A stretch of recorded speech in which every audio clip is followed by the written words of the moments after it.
बारिश में बैलगाड़ी में विदाई।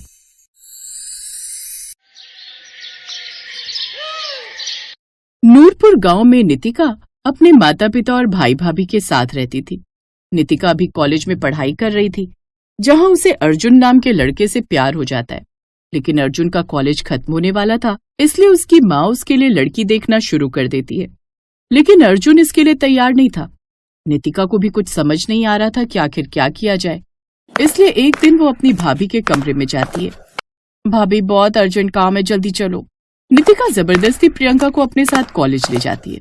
कॉलेज के बाहर अर्जुन नाम का लड़का प्रियंका और नितिका का इंतजार कर रहा होता है। प्रियंका को देखकर अर्जुन बोलता है, नमस्ते भाभी, मेरा नाम अर्जुन है और मैं नितिका को बहुत ज्यादा पसंद करता हूँ। लेकिन मेरी माँ मेरे और नितिका के रिश्ते के लिए नहीं मानेगी, और जिस तरह से वो मेरा रिश्ता देख रही हैं, बहुत जल्द मेरी शादी भी हो जाएगी। इसलिए मैं चाहता हूँ कि आप हमें सपोर्ट करें। अगर आप बात करेंगी तो मेरी माँ भी मान जाएगी और नितिका की माँ भी। भाभी, मौसम भी बिगड़ रहा है, प्लीज बताइए, आप हमारी मदद करेंगी ना? मुझे थोड़ा समय दो, पहले मैं तुम्हारे भैया से बात करूंगी, उसके बाद ही आगे कुछ होगा। अब चलो, इससे पहले बारिश भी शुरू हो जाए। मौसम खराब होने की वजह से प्रियंका अर्जुन से ज्यादा देर बात नहीं कर पाती और घर आती है। अगले दिन प्रियंका अपनी सास से, वो माँ जी, मैं क्या कह रही थी, क्यों ना हम ननद जी की शादी के लिए लड़का देखना शुरू कर दें? अरे, अभी तो इसका कॉलेज भी सही से पूरा नहीं हुआ। इसके पिता और भाई इस पर इतने पैसे खर्च कर रहे हैं। एक बार इसकी पढ़ाई पूरी हो जाए तो इसके लिए अच्छे घर का रिश्ता देखे। तभी बाहर तेज बारिश होने लगती है। ओहो, ये बारिश होने लगी, अब फिर छत टपकने की समस्या। वैसे बहू, तू क्या कह रही थी? वो माँ जी, नितिका कॉलेज में एक लड़के को पसंद करती है, वो भी ननद जी को पसंद करता है और उसके लिए रिश्ता भी देखा जा रहा है। अगर हमने कुछ नहीं किया तो बहुत जल्द उस लड़के की शादी हो जाएगी, और अगर उसकी शादी हो गई तो फिर हमारी नितिका का क्या होगा? मैंने इसे पढ़ने के लिए भेजा था, ना कि लड़का देखने। इसे पढ़ाई लिखाई पर ध्यान देना चाहिए था, पर ये तो ये सब करने लगी। अब मैं इसकी शादी इसकी पसंद के लड़के से कैसे करूं? हम उसे जानते भी नहीं और ना इसकी पढ़ाई पूरी हुई है। कोई बात नहीं माँ, शादी तो हमें इसकी करनी ही है और इसके कॉलेज का लास्ट साल चल रहा है। बाकी की पढ़ाई तो इस शादी के बाद भी पूरी कर सकती है। घर की छत ठीक करवाने के पैसे नहीं है और तुम लोगों को इसकी शादी करवानी है। नाराज उर्मिला अपने कमरे में चली जाती है। इसी तरह कुछ दिन बीत जाते हैं और एक दिन श्याम अपनी माँ से कहता है, माँ, वो उस दिन प्रियंका जिस लड़के के बारे में बात कर रही थी, मैंने उस लड़के के बारे में पता लगवाया। लड़का बहुत अच्छा है और वो लोग अच्छे घर से हैं। हमारी नितिका खुश रहेगी माँ। अब हमें बात आगे बढ़ानी चाहिए। ये सुनकर सास भी मान जाती है।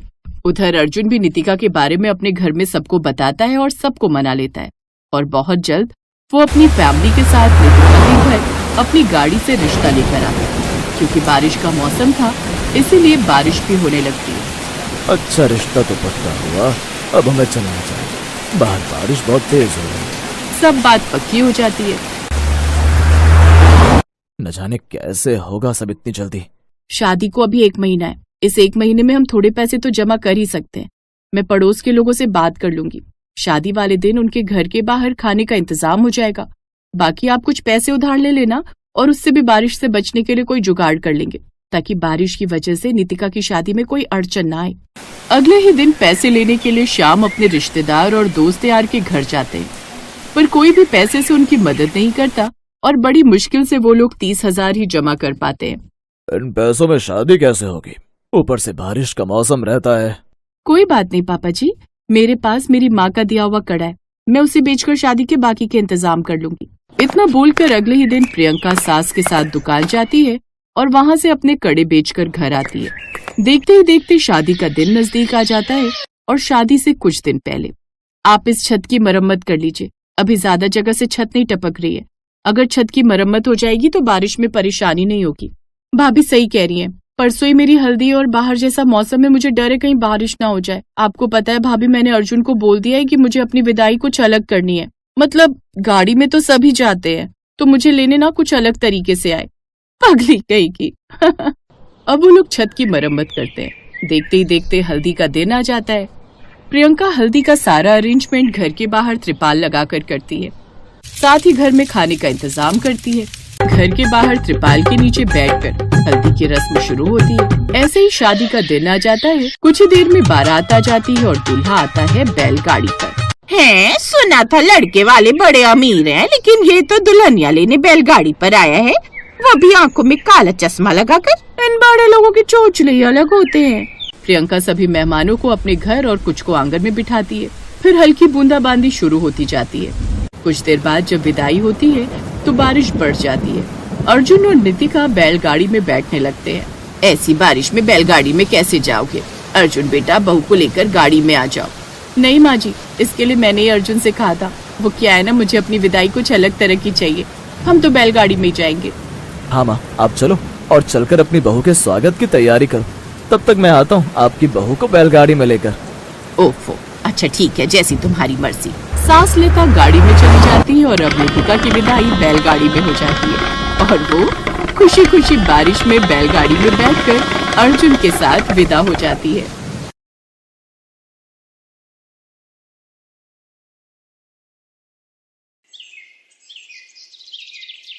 हमारी साक्षी भी दूसरे घर की हो गई। बड़ी फिक्र रहती थी, पर भगवान की कृपा से हमारे सारे काम ठीक ठाक से निपट गए और वो भी सही समय पर। हाँ, ये बात तो सही कह रही हो मधु तुम, पर अच्छी बात ये है कि हमारी साक्षी अमीर घर में गई है। अब मेरी बेटी ससुराल में जाकर राज करेगी राज, और अपने सारे सपने पूरे करेगी जो यहाँ नहीं कर पाई थी। आखिर अमीरों के घर पे आई है बेटी। थोड़ी देर बाद ही मधु गाड़ी से अपने ससुराल पहुँच जाती है और फिर उसकी सास उसका गृह प्रवेश करती है। अरे प्रिया बहू, तिजोरी में से जरा 500-500 की नोटों की गड्डियां लेकर आ। आज मैं अपनी चांसी बहू की नजर उतारूंगी, उसके बाद ही इसको अंदर लेकर आऊंगी, ताकि जो भी बहू पर सारी बुरी बला है बाहर से ही टल जाए।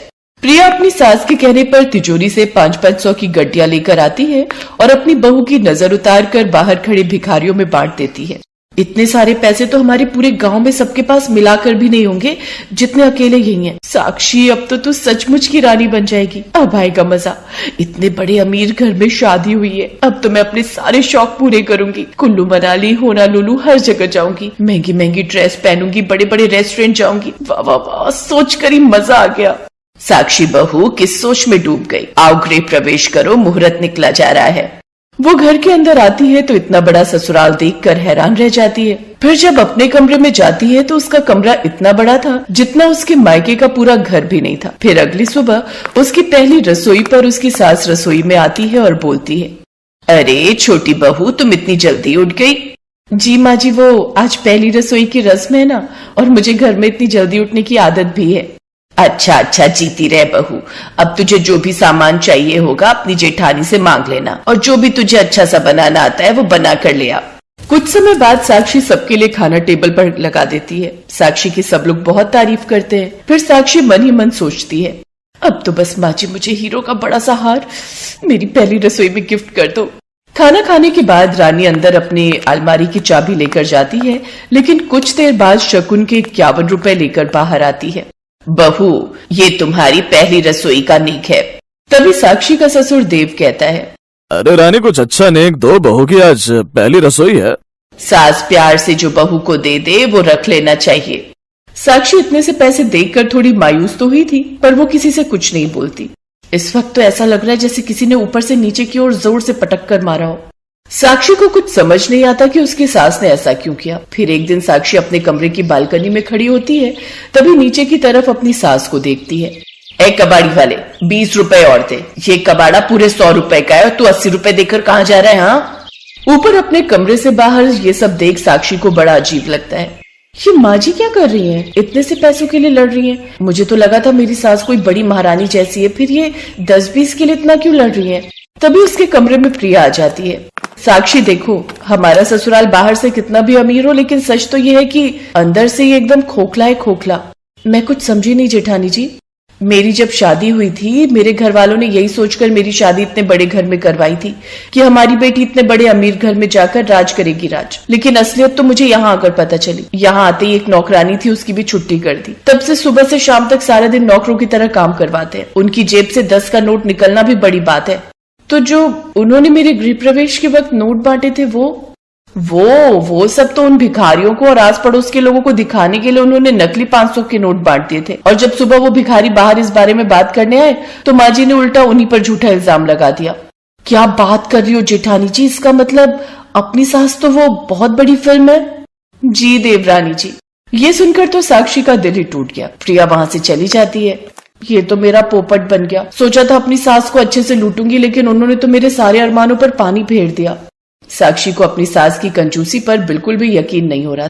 फिर 2 दिन बाद, माँ जी आज पनीर की सब्जी खाने का बड़ा मन है, पैसे दे दीजिए, मैं बाजार से जाकर ले आती हूँ। तेरा दिमाग खराब है जो पनीर खाना है। पनीर तो अपने यहाँ बस किसी बार त्योहार पर ही बनता है। क्या? हाय, मैं कहाँ फंस गई। इससे अच्छा तो मेरा मायका ही था, जहाँ कम से कम महीने में 2 बार तो पनीर खाने को मिलता था। सही कहते हैं लोग, नाम बड़े दर्शन छोटे। कुछ दिन बाद, माँ जी घर में राशन खत्म हो गया है, आटा भी थोड़ा सा ही बचा है। हाँ हाँ जानती हूँ, तू फिक्र मत कर। कल राशन बटेगा तो वहाँ जाकर सुबह ही राशन की लाइन में लग जाना। राशन की लाइन में? हे भगवान, अब क्या क्या दिन देखना बाकी रह गया है।